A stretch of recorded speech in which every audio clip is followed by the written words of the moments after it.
Welcome to my channel. ఈరోజు Sunday special మా ఇంట్లో అయితే చికెన్ బిర్యానీ చేసుకున్నాము. మీ ఇంట్లో ఏం చేశారో కామెంట్ చేయండి. మా ఆయనకి చికెన్ కడగమని ఇస్తే ఇదిగో ఇలా ఉంటుంది.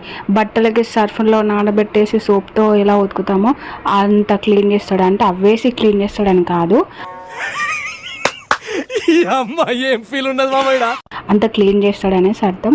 అంత క్లీన్ చేసిన తర్వాతకి ఇంకా అందులో సాల్ట్, కారము, పసుపు, అల్లం పేస్ట్, మసాలాలు, ఆయిల్, ఆనియన్, చెక్క, లవంగాలు, పెరుగు ఇంకా అన్నీ వేసి మంచిగా కలపాలి. కలిపేసి ఒక ½ అన్ అవర్ పక్కకు పెట్టుకోవాలి. అలా పక్కకు పెట్టుకోవడం ఎందుకు అనేసి అంటే ఆ మసాలాలన్నీ ఆ పీసెస్కి మంచిగా పట్టుతాయి, అందుకనేసి అలా పక్కకు పెట్టాలి.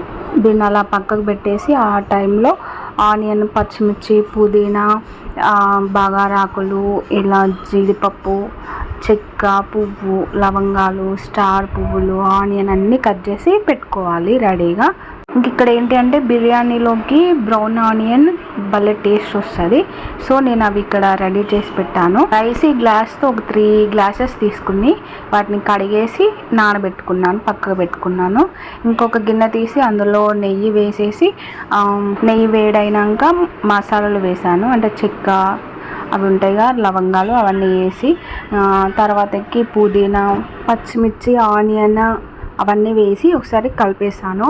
ఇవి వేగే వరకు ఇంకా పక్క స్టవ్ మీద ఒక గిన్నె పెట్టి అందులో 3 టేబుల్ స్పూన్స్ ఆయిల్ వేయాలి. ఆయిల్ వేడయ్యేలోపు ఇంకా అవి వేగిపోతాయి కదా. అందులో నేను 3 గ్లాసెస్ రైస్ తీసుకుంటే 7 గ్లాసెస్ వాటర్ పోసాను. వాటర్ కొంచెం ఎక్కువైనా పర్లేదు, ఎందుకంటే అందులో నుండే రైస్ తీస్తాం కాబట్టి.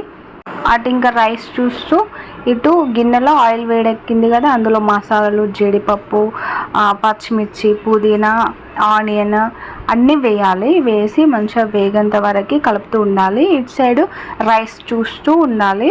అంటే ఆ రైస్ వాటర్ మరిగేంత వరకు ఉంచాలి. ఆ టైం వరకు ఇటు ఇవి వేగుతూ ఉంటాయి. అటు రైస్, ఇటు చికెన్ కర్రీకి 2 ఒకేసారి ప్రిపేర్ చేస్తేనే సెట్ అవుద్ది. చూడండి ఇక్కడ మంచిగా అన్నీ వేగినాయి. వేగిన తర్వాతకి అల్లం పేస్ట్, పసుపు వేసి వాటిని మంచిగా కలపాలి.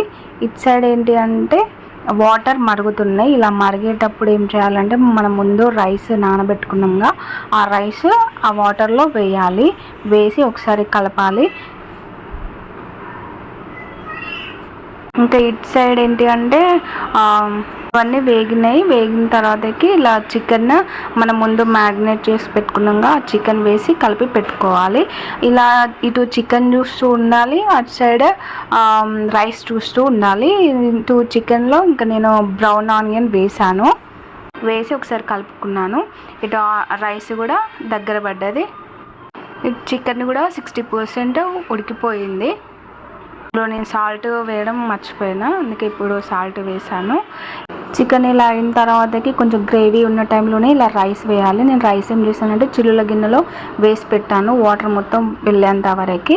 ఇంకా ఇలా రైస్ మొత్తం వేసిన తర్వాతకి బ్రౌన్ ఆనియన్ వేసాను. వేసి ఒక 3-4 టేబుల్ స్పూన్స్, చిన్న టేబుల్ స్పూన్స్ నెయ్యి వేసాను. నెక్స్ట్ ఫుడ్ కలర్ ప్లేస్లో, అంటే ఫుడ్ కలర్ నేను వాడాను, కెమికల్తో రెడీ అవుద్ది అనేసి నేను వాడాను. ఆ ప్లేస్లో ఇలా నిమ్మరసంలో కొంచెం పసుపు వేసి కలిపేసి అలా పోస్తాను పైన. ఇంకా ఫుడ్ కలర్ అవసరం ఉండదు మనకి. ఇంకా మూత పెట్టేసి ఇలా వెయిట్ పెడతాను. ఒక 10 మినిట్స్ లో ఫ్లేమ్లోనే అలా వెయిట్ పెట్టేసి వదిలేసేయాలి. తర్వాతకి చిన్న స్టవ్ మీద పెట్టేసి ఇలా 2 మినిట్స్కి ఒకసారి తిప్పుతూ ఉండాలి. అలా 10 మినిట్స్ చేశాక ఎదిగో ఇలా బిర్యానీ రెడీ అయిపోద్ది. ఇంకా టేస్టీ బిర్యానీ రెడీ అయిపోయింది. ఈ బిర్యానీ నేను చేశాను అని చెప్తున్నా, కానీ మేమిద్దరం చేసాము. చాలా బాగా వచ్చింది. లాస్ట్కి అయితే అవుట్పుట్ అయితే భలే వచ్చింది, చాలా టేస్టీగా ఉంది. మిమ్మల్ని ఇలా చేసుకోండి అనేసి అయితే నేను చెప్పను, ఎందుకంటే మీరు మాకంటే చాలా బాగా చేస్తారనేసి నేను అనుకుంటున్నా. బట్ మీకు ఈ వీడియో నచ్చితే అయితే ఒక లైక్ చేయండి. కొత్తగా నా ఛానల్ని చూస్తున్నట్టయితే సబ్స్క్రైబ్ చేసుకోండి. చికెన్ బిర్యానీలో లెగ్ పీస్ అంటే ఎంతమందికి ఇష్టమో కామెంట్ చేయండి. నాకైతే పిచ్చి ఇష్టం లెగ్ పీస్, ఇంకా లివర్ కూడా భలే ఇష్టము. లివర్, లెగ్ పీస్ ఇవి రెండు అయితే నేనే తింటా. పీసెస్ అయితే మంచిగా ఉడికినవి, మంచి టేస్ట్ ఉన్నాయి, ఎందుకంటే ఆ మసాలాలన్నీ పీసెస్కి మంచిగా పట్టుకున్నాయి. ఇంతవరకు నా వీడియో చూసిన వాళ్ళందరికీ very very thank you. Bye bye, happy Sunday.